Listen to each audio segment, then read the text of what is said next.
Et Thibaut, cette saison, les élus du Pays de Bitche se sont penchés sur le budget. Et oui, et comme pour le conseil municipal de Bitche, Marc-Antoine Vincent, consultant pour le bureau d'études Challenge Public, était présent pour présenter tout d'abord le bilan de l'année 2023. La CCPB finit l'année 2023 en excédent à plus de 6 400 000 euros, dû à des fortes augmentations des dépenses, mais aussi à les fortes augmentations des dépenses par rapport à l'inflation, mais d'un autre côté, des recettes qui ont augmenté aussi avec la croissance de la fiscalité directe. Pour ce qui est des autres budgets, le CIAV finit aussi l'année 2023 en excédent à plus de 369 000 euros. Le très haut débit finit l'année en excédent à 708 000 euros et les ordres ménagères aussi en excédent à plus de 512 000 euros. Et après le bilan, le Conseil communautaire a enchaîné sur le débat d'orientation budgétaire 2024. Oui, notamment les prévisions budgétaires pour l'année à venir. Les montants seront vus et votés lors du budget primitif 2024 qui va bientôt arriver. Mais on va se focaliser sur plusieurs grands projets qui ont été évoqués lors de ce débat. Il était question notamment des ventes de terrain pour le développement de la zone d'activité de Rohrbach-les-Bitches. Un des autres chantiers évoqués a fait réagir certains élus. Il s'agissait du plan vélo, ce grand projet qui a pour but de développer les pistes cyclables sur le Pays de Bitche, notamment pour se connecter aux territoires voisins. Les travaux s'élèvent à plus de 12 500 000 euros et seront séparés en plusieurs tranches. Ce qui a fait réagir les maires, c'est l'acquisition par les communes concernées des terrains où les pistes vont passer sur leur banc communal et ces terrains seront ensuite revendus à l'Interco. Je vous propose d'écouter un échange. Que la commune aide à négocier, tout à fait d'accord, mais qu'elle fasse l'acquisition.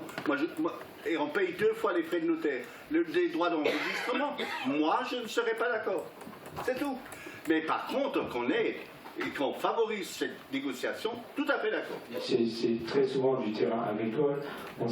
Pour le premier projet, on s'est accordé, parce que globalement, il y a Lemberg, il y a Montbronn, c'est 40 € de l'art.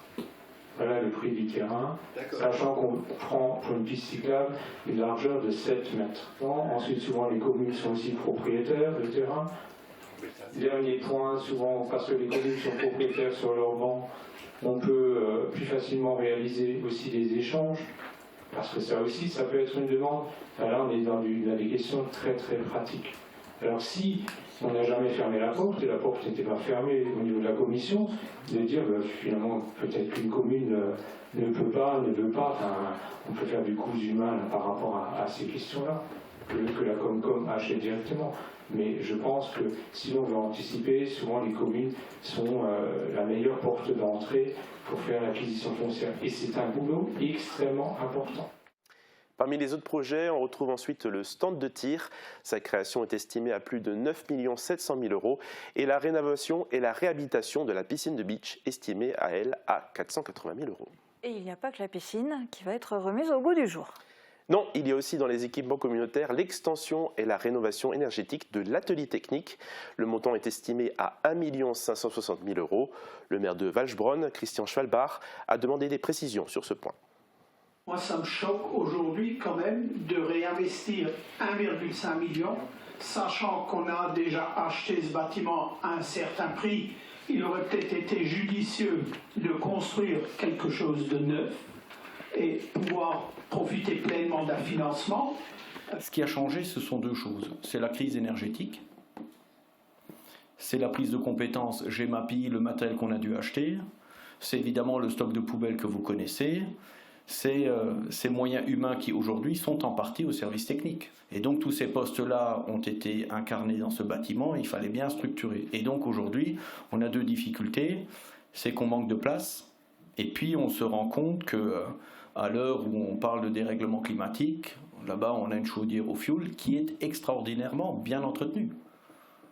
Et je crois que dans nos communes et chacun chez lui a de temps en temps même changé une chaudière qui n'était pas vieille. Et donc aujourd'hui ce sont des moyens financiers fonds verts qui sont octroyés, c'est avant tout déjà une rénovation énergétique.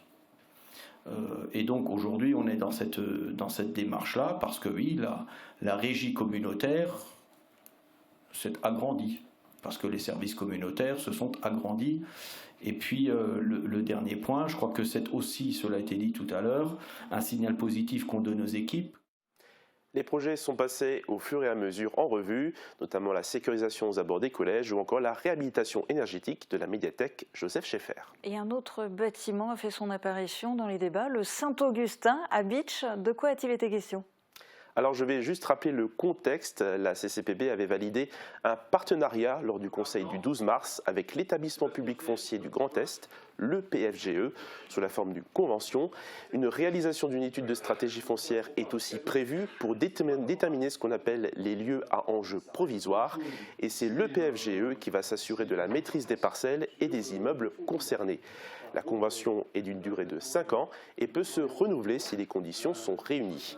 Alors avant même la validation définitive de ces fameux périmètres à enjeu, 2 sites ont déjà été identifiés, l'orfèvrerie à Berenthal et l'ancien lycée-collège épiscopal Saint-Augustin de Bitche.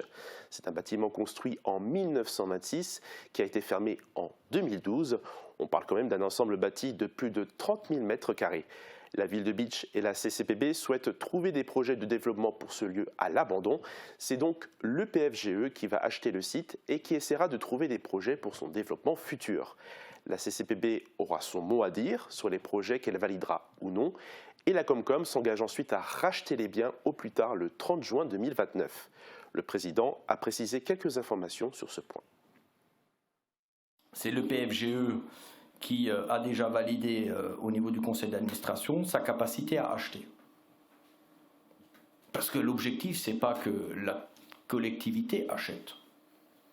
L'objectif, c'est que nous puissions être associés dans la définition de ce qui se passera au Saint-Augustin. Nous avons aujourd'hui un certain nombre de gens qui veulent acheter.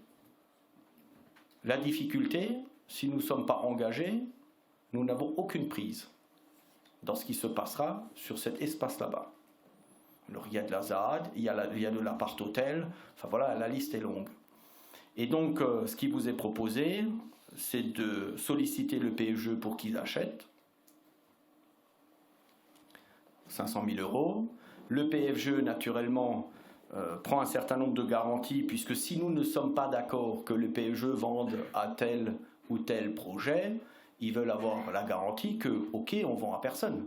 Mais vous reprenez ensuite, dans 5 ans ou dans 10 ans, convention renouvelable 2 fois, et les exemples sont nombreux où la convention a été renouvelée 2 fois sur les territoires de Moselle ou d'ailleurs. Et donc l'objectif aujourd'hui, c'est aussi d'avoir l'assurance que la collectivité puisse mesurer ce qu'on y fera, que la collectivité puisse avoir, dans le cadre de la négociation du PLUI, la capacité de dire « permettez-nous ici de développer sur du terrain agricole ». On est prêt ici à désartificialiser des espaces. Nous sommes prêts ici, nous avons 30 000 m² à en réhabiliter dans le cadre de la vente d'une partie, qu'une partie, le reste pourrait être prévu à la démolition. C'est de rentrer dans une capacité ensuite d'une vision globale et d'utiliser cette friche ensuite pour faire une politique d'aménagement du territoire. Quelques idées ont été évoquées pour le Saint-Augustin, notamment l'installation d'une micro-crèche dans un des bâtiments, au vu de la demande et du manque de place dans les autres structures, ou encore une partie hébergement pour les étudiants. Et c'est évidemment un projet qu'on ne manquera pas de suivre. Merci Thibaut pour ta synthèse du Conseil communautaire de la CCPB.